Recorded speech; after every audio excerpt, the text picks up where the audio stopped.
And even though it's a flat course, the bike is quite windy in the end. And the run is, even though it's flat, it can actually get pretty hot. And what most guys do is they go out too hard, and especially the last 10K is blow up. What happened last year was my last 10 or 12Ks were actually running faster than what I did the first 30Ks per K, so that's why I might only won by a few minutes, but I was coming really fast in the end. And that's my type of racing, so lucky for me, the other one got a bit tired. This, on paper, this really should be a sub-8 course, yet the closest we've seen is 8:03.56 from Shorto back in 2006. Why do you think that is? No, I was going to ask you, so. No, like on paper, I think when this course first got designed, 10 years ago, you looked at it and you're like, wow, this is going to be the first sub-8 hour course in the Southern Hemisphere. And that I was here that day that Shorto went 8:03, and it was amazing.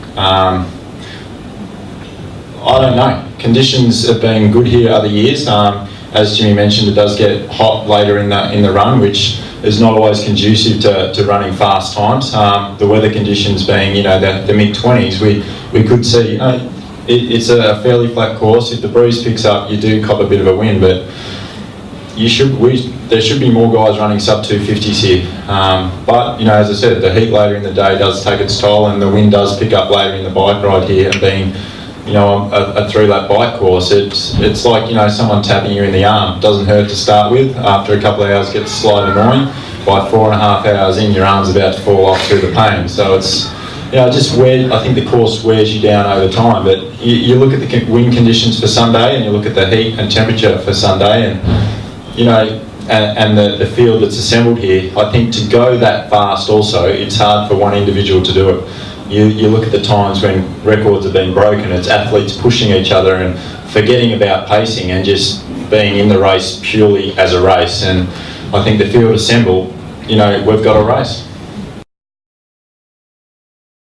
I still go out there and do my own thing, but I know who I'm up against and what their strengths and weaknesses are, because that's mentally, how I know that if I do this when I swim and bike, then I've got this chance when I'm on the run if I do that. So there is, the women's field, I feel, is wide open. I think that there is a lot of talent out there.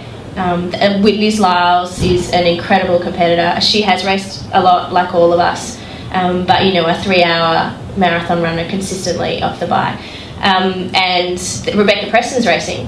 Who knows what she's capable of and what form she's in. She's been top 10 and top 5 in Kona before, but hasn't raced for a while.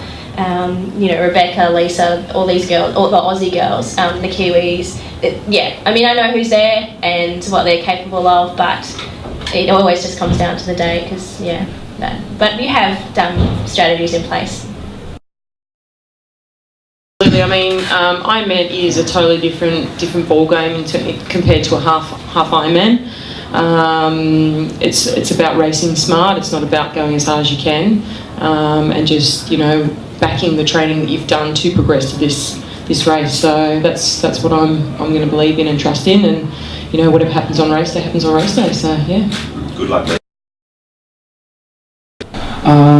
I struggled with the cold and I struggled in the heat, so actually the temperature is not an excuse, and